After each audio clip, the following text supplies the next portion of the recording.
category, which brings us neatly to the final of the under 66 kilo category. Luukas SAHA of Finland goes up against Murad CHOPANOV of Russia.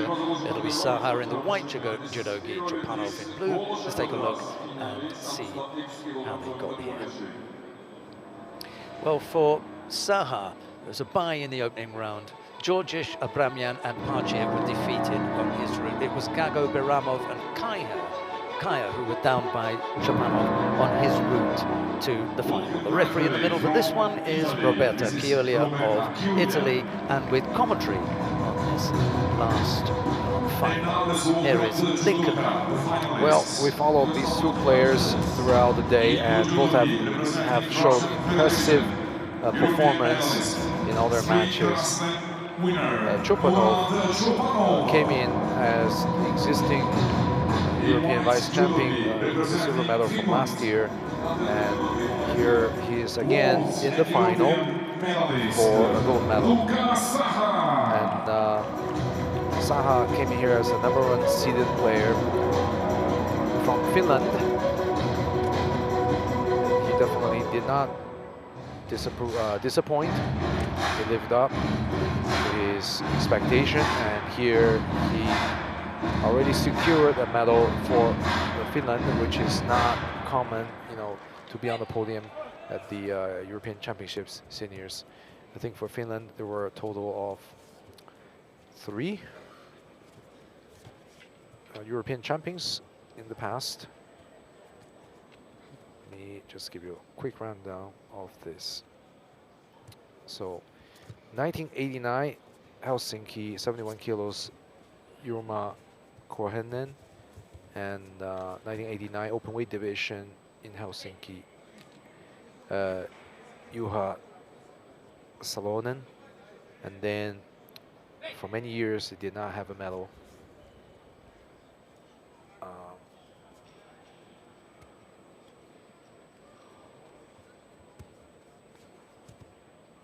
There was Martti Puumanlännen, plus 100 kilos in 2023 from Montpellier. So these are the only 3 gold medals for Finland. Hopefully for SAHA we'll be able to add another medal. But in front of him he has to overcome the formidable CHOPANOV of Russia, who just scored possibly with a Obitori Gaishi, and who is going to go to? And the referee has indicated that Yuko goes to SAHA. So here, I wouldn't even say Yuko. No, not Obitori Gaishi, because there was no belt. It's more like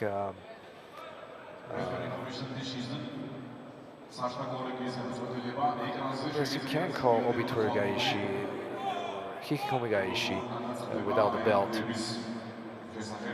Ouchigari got a strong reaction and turned to the other way. But no score, they decided. So now Yuko is removed.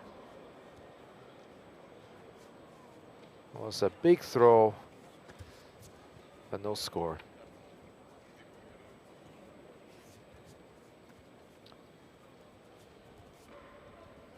So at some point, I think the control was lost, and that's why they decided to remove the score. Well, it's definitely an exciting match so far. Neither player holds anything back. Both are really trying to throw, trying to win by score. Hey, you get this one, Fubu. Yes, let's go. Don't.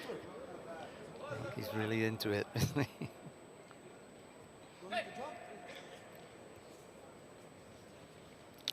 Well, I actually have to add one more result for Finland. I was informed by... Well done. So who was it that informed you? Well, it was Hans van Essen. Okay, good.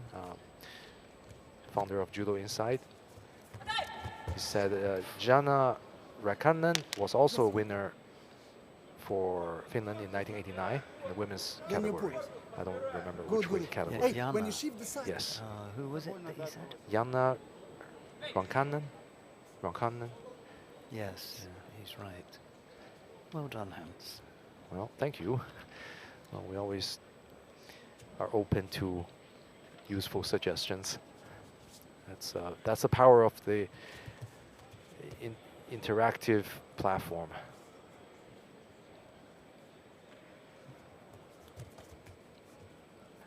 Well, Finland definitely has come a long way under the coaching of the Slovenian Rok Draksic. This is the second time in 3 years they have a player in the final at the European Senior Championships.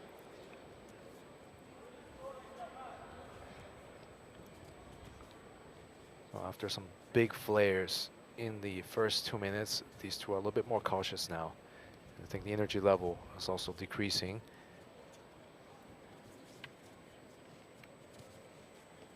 I would hazard a guess that SAHA's fitness levels are pretty good. Draksic is the kind of coach who would insist on a full program. I'm not saying that Filifisenko is any different, the Konstantin in the Russian chair, but Rocky himself was a pretty fit athlete, and he would want to ensure that he passed that on to his pupils.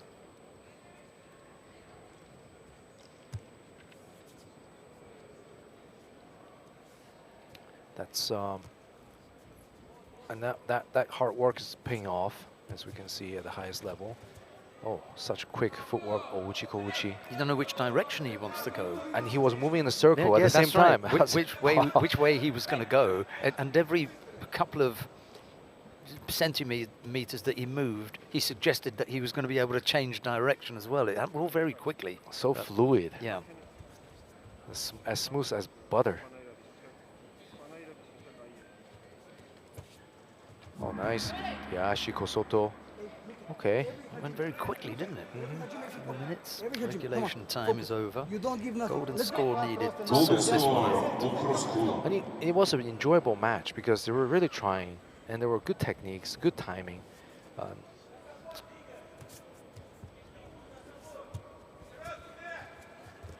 Oh, another Ashiwaza. This is where it can be dangerous. Saha needs a grip. Can't just be like that without a grip. Get the first grip, come on. No penalty so far for either player. And this is the last match of the day, so it would be nice if they can finish it in grand style and impress our viewers and the audience who are sitting here live.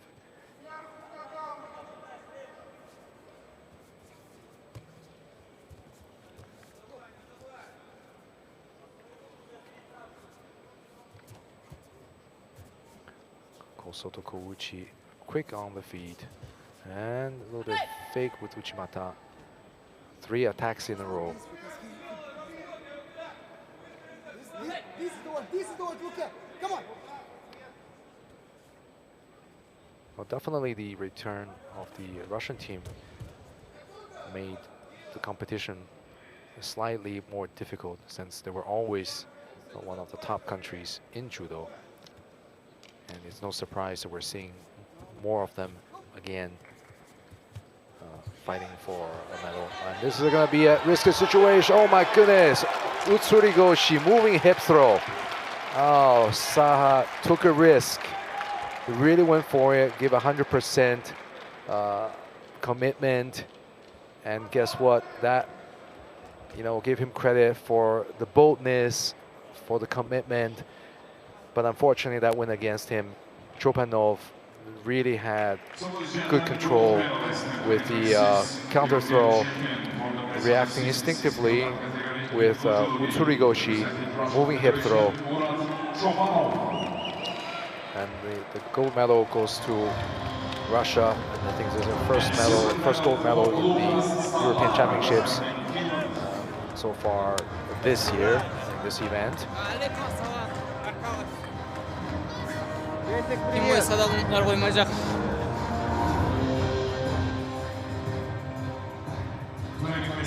So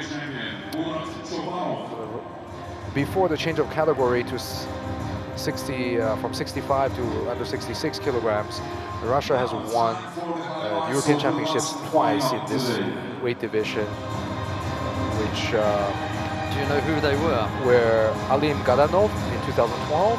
Alim Gadanov. Lovely guy, really nice guy. Yeah, go on. And then we have Kamal Khan Magomedov, also coaching Yes. for Russia. Another nice guy. A little bit of a handful at times, you know. But yes. And the results before that were in the under 65 kilograms category. So here, That goes back a bit, yeah. look at that Ouchigari, and then gets picked up, switched on the hip to the side with a really strong landing. As you say, he took a bit of a chance because it's on here. If you can get the leg hooked in, then he unsettles CHOPANOV, but it was just the upper half of the body. He couldn't get the leg in, which CHOPANOV would have had to have fought off if the leg was in there, but he had his legs settled. They were being untroubled. It's at this point, there's no leg in there. Then he lifts and over he goes. Once that leg is out of the way, CHOPANOV doesn't have to worry about that. He can just turn the top half. And that was a brilliant performance